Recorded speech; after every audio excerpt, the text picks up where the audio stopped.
Hello అండి. ఈరోజు sir madam movie గురించి వీడియో. మూవీ ఎలా ఉంది అంటే ఎంటర్‌టైనింగ్‌గా ఉంది అని చెప్తాను. That is for sure.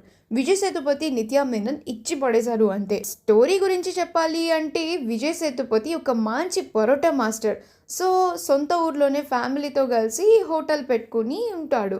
Veeraiah కోసం పక్క ఊర్లో సంబంధాలు ఇంకా చూడడం స్టార్ట్ చేస్తారు. ఆ అమ్మాయే నిత్యా మేనన్. పెళ్లి చూపుల్లోనే వీళ్ళిద్దరు ఒకరికొకరు నచ్చుతారు. తర్వాత ఇద్దరు ఫ్యామిలీస్ పెళ్ళికి ఒప్పుకున్నా కూడా వద్దనుకుంటారు కొన్ని విషయాల వల్ల. కానీ అప్పటికే వీళ్ళిద్దరూ బాగా ఇష్టపడుతూ ఉంటారు కాబట్టి పెళ్లి చేసుకుంటారు. చేసుకున్న కొన్నాళ్ళు చాలా బాగుంటారు. కానీ గొడవలు స్టార్ట్ అయిపోతాయి. సో అసలు ఆ గొడవలు ఎందుకు స్టార్ట్ అవుతాయి, ఎందుకు పెరిగి పెద్దవవుతాయి, ఒక పాయింట్ ఆఫ్ టైంలో వాళ్ళిద్దరూ డివోర్స్ తీసుకునే రేంజ్కి వెళ్ళిపోతారు. అంత రేంజ్కి వెళ్ళిపోయిన తర్వాత మళ్ళీ ఆ రిలేషన్ని ఎలా సేవ్ చేసుకుంటారు, అసలు ఇన్ని గొడవలు ఎందుకు జరుగుతున్నాయి, దేని గురించి జరుగుతున్నాయి, ఇదే స్టోరీ ఉంటుంది. అండ్ విజయ్ సేతుపతి ఆ మ్యారేజ్ని సేవ్ చేసుకోవడానికి ఏం చేస్తాడు, ఎలా మళ్ళీ వాళ్ళిద్దరూ లాస్ట్ కన్విన్స్ అవుతారు, ఇది కూడా ఉంటుంది.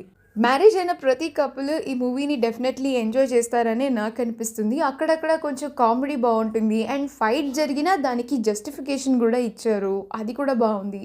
So movie overall good. కొంచెం లాగ్ అనిపించినా కూడా చూడొచ్చు. ప్రతి ఒక్కరు ఖచ్చితంగా కనెక్ట్ అవుతారు ఒక పాయింట్ ఆఫ్ టైంలో. ఎందుకంటే థర్డ్ పర్సన్స్ వల్ల ఇళ్ళలో జరిగే గొడవలే ఈ స్టోరీ. నాకైతే చూడొచ్చు అనిపించింది మూవీ. అక్కడెక్కడ లాగ్ ఉన్నా నేను మాత్రం బాగా ఎంజాయ్ చేశాను కొన్ని సీన్స్ దగ్గర. అండ్ కామెడీ ఇంకొంచెం బాగుంటే బాగుండేదేమో అని చిన్న ఒపీనియన్. బట్ ఐ థింక్ వీకెండ్లో డెఫినెట్లీ అందరూ ఎంజాయ్ చేయాల్సిన మూవీ. అండ్ కపుల్ అయితే ఖచ్చితంగా చూడొచ్చు, ఎంజాయ్ చేస్తారు.